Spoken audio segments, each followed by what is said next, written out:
Where does the watery space begin? Where is the edge? Well, if we start listening to what the Bible tells us in some ancient scriptures, maybe we should listen to all of it. It says God placed the firmament in the sky to separate the waters of the heavens from the waters below. I have no idea what that means, but I'm starting to get an interesting picture. And then how did God create the flood? It tells us God opened the gates of heaven to let the water pour in on the earth. Okay, now I'm starting to see how you can create a flood. If space is water, it's starting to make more sense. And then suddenly, vacuum just becomes a myth and not a scientific fact. Because the simple basic physics of a vacuum in space just doesn't work.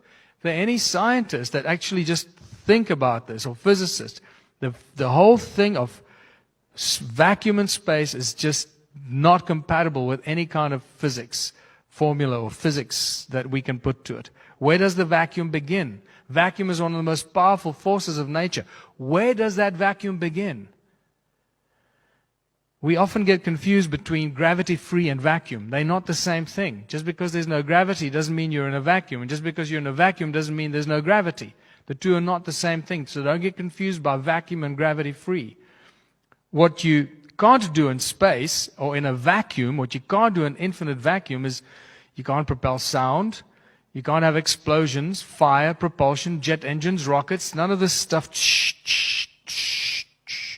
Can't do that because there's nothing to propel against. And then these guys on YouTube that make these vacuum tubes, they go, oh, look, I created a vacuum tube in my garage.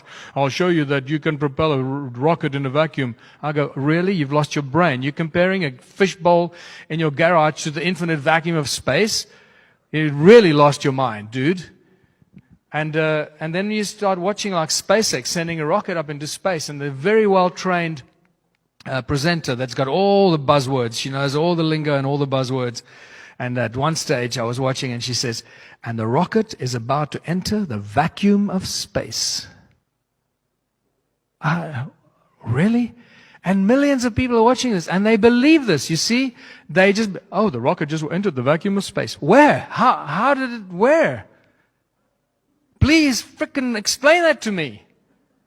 In scientific terms, not in BS terms. Oh, you won't understand it. No, please try me. I want to understand this. Explain to me where that vacuum begins.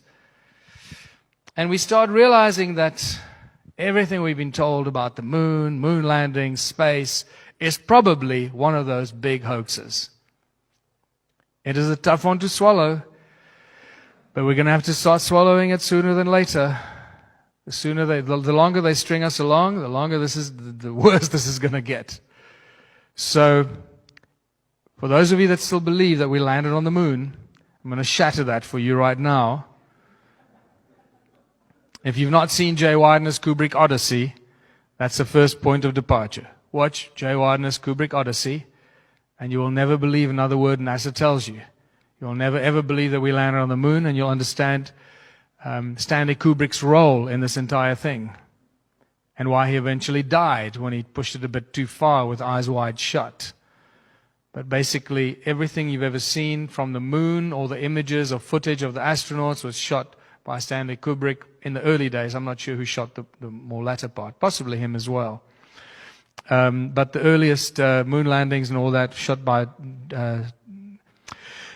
Stanley Kubrick with his very, very specific style of cinematography. It's a dead giveaway, and that gave him basically the freedom to make whatever movies he wanted. He then made a movie called The Shining to tell us that he was the guy that shot the moon landings. And for some people that still think the moon is a real physical thing in the sky, that we landed on this physical object in the sky, the image of the moon that we see from Earth is part of the agenda. It's part of the particle physics agenda that I'm coming to make us believe of particles that make up everything in creation. And we need to reconsider what the moon is, because after you've seen the lunar wave, you'll never think of the moon the same way again. And this is what the lunar wave is. The first one was filmed in 2012, and it's this weird electronic glitch that goes across the moon every so often. It's been filmed hundreds of times now, not just by one person, but by many other photographers with very high definition lenses. and pay attention, because it's like the old computer and TV screens. You see this line, this electronic line, move across the moon.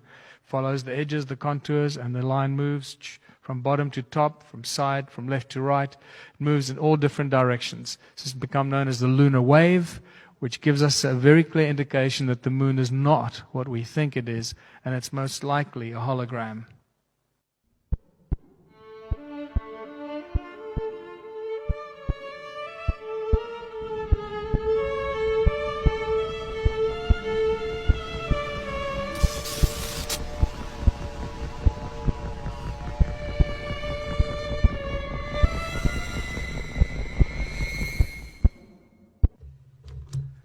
All right, welcome to the Crow Discovery Project. Again, this is the 2012 lunar wave footage, the best example of the lunar wave that we have, and I'm going to show you some things that sharp-eyed followers have spotted long, long ago, and that I have talked about, but I have never taken the time to carefully illustrate. And what I'm going to show you here means an awful lot, but I'm also going to show the pulses that happen in the lower left limb of the moon. So watch the lower left there, and I'm just going to run a straight slowed down view, 30%. If you've got sharp eyes, you'll see what we detected on a 60-inch monitor. Now look inside the circle. There's a pulse that goes from lower left to upper right, and in the next circle, the yellow one, there's a lateral sweep that goes from left to right straight across the screen. And this is all going on as the wave is starting at the bottom. So now look at the pulses backwards and forwards. That's backwards. This is forwards, coming from the lower left limb of the moon. You can see the pulses now that I've put filters on them, how they have a curved aspect to them. And if you've got sharp eyes, you'll see the sweep up above. Now what I'm going to show you now, we have talked about, and many sharp-eyed viewers have known that this was an important thing about this clip for a long time. Here comes the wave. Look at the dark underlined crater in the center of your screen. Watch how it's displaced, almost like you're looking through water. There goes the wave backwards, forwards, the wave hits the crater, displaces. This wave is displacing, as if you were looking through water, the entire image of the moon. Now I've never taken the time to animate this. I have talked about it. There it is zoomed in. Now this is running at 30%. And I'm going to zoom out. There goes the wave to the top, and there's going to be another wave coming in from the bottom. Now I'm going to run this at 30%, so as the wave comes in, you can choose any landmark you want. Here comes the wave from the bottom to the top. Choose any little landmark you can see there, and watch it be displaced. Now that round-looking ring crater, forwards, backwards, backwards, and one more time forward, and I'll zoom out. And you can watch it go all the way to the top. Again, this is at 30% with quite a few filters like find edge and some other things, invert. Okay, I think you get the gist of that. This has been filmed many times now, not just by one person. So it seems to me that that we're not looking at anything physical, and that this hologram or whatever the hell that is possibly hiding something that's really behind it. And then the Mars landing, you know, and when we first landed on Mars, I got so excited. I was just really excited about the Mars probe and all the pictures from Mars. Boy, it was like one of the happiest days of my life. So for me to come to terms and admit that this is probably a hoax is just really a tough pill to swallow. But unfortunately, we have to swallow these pills, because when you start researching the whole Mars landing and the experiments and the training they did in the Canadian Arctic on Devon Island, I suspect that pretty much everything and all the footage we've ever seen on Mars was actually just shot on Devon Island, very far northern Canada. And it's depressing, but that's what it is. And we've got to deal with it. The greatest secrets that has been kept from us and yet given to us by NASA themselves for the last 3 or 4 decades, they constantly tell us that there's water everywhere in space. But that's not what we perceive, right? If I told you there's water in space everywhere, you'd say, well, you're an idiot. Space is a vacuum. We know space is a vacuum. There's nothing there. And yet that's not the case. And when you start researching space and water, it becomes mind-blowing. Article after article after article after press release and press release about water in space. in amounts that are completely mind-blowing. Ocean worlds, water in the solar system and beyond. In 2009, NASA found a sprawling cloud of cold water vapor around a solar system at a nearby star. The water vapor could eventually deliver oceans to dry planets that are forming in the system. It's water vapor. It's not water in some weird thing. It's water vapor they're talking about here. Could eventually bring oceans to new planets forming. This is just a little disturbing. And just hold on to your faith. The famous Eye of God nebula actually weeping tears of water. Wow, so there's water coming out of this nebula. This is not just a solar system. This is a nebula. This is a place where galaxies are born. Stars and galaxies are born in a nebula. And water is coming out of this. Can you imagine the size of the water that's coming out of a nebula? It's like one drop of that would engulf our entire solar system. And it just goes on. You know, oceans detected inside Saturn's moon, and stars found shooting water bullets. NASA confirms best ever evidence water on Mars. Water from Orion. Now there's water coming out of the constellation of Orion. And this is a big one. Star found shooting water bullets. I mean, a star shooting water bullets. A star is supposed to be a sun. There's water on a star. I challenge you after this evening, go to the pub tomorrow, strike up a conversation with somebody and tell them, did you know that there's water on the sun? What do you think they're going to tell you? You're a freaking idiot. They don't have enough information.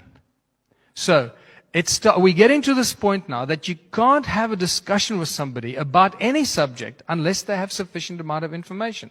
Because they'll constantly block you, tell you you're stupid, and so forth. So, it's tricky, and we have to navigate this river of discussion and debate very gently and very carefully, because we're going to lose friends and families and break up partnerships because of new knowledge and information that some of us embrace and others discard as BS. So then they do a study, NASA, and they say basically all stars have water. This is the conclusion. I'm not going to read the fine print. You can do this yourself. All stars have water. That's the conclusion. And stellar sprinkler nourishes galactic garden. Wow, I didn't realize there was a garden out there in the cosmos. It's being watered by some stellar sprinkler. That's lovely. I'd love to see this garden. I wonder how big those plants are, dude. Man. Wow. This is like bigger than the tree on Pandora. And then water on the sun. Stanford University tells us that there's water on the sun. And even better, a more appropriately named university, Waterloo University, tells us that there's water on the sun. And I'm going to leave this here because you need to go and do some of your own research here. It seems to me that the universe and the water are the same thing. On the left is one of those deep space images of the universe. On the right is a picture of a swimming pool. And I think you start seeing what's going on here. And the lies and the deceptions are getting bigger and bigger. Also keep in mind that many of the images that we get shown by NASA come from radio telescopes, not from optical telescopes that actually photograph an object. It's a radio telescope that brings radio signals, and then they convert those into beautiful images through NASA's artistic impression graphic designers. Right? So these are often you don't see pictures. These are radio telescopes. Our very own solar system is completely surrounded by water. They tell us it's ice, but can we believe them? Is it ice or is it water? Like water vapor, like that other thing. I don't know, but we call it the Kuiper Belt. It's a belt in a disk that surrounds the outer perimeter of the disk of our own solar system. Our solar system is a disk. Keep that in mind. I'm going to come back to this. So there's the Kuiper Belt, this huge amount of ice, right? And that whole thing is now completely engulfed by more water called the Oort cloud that completely engulfs our entire solar system. It looks something like that. So suddenly, our own solar system is made up of water, surrounded by water, and yet there's supposed to be vacuum in space?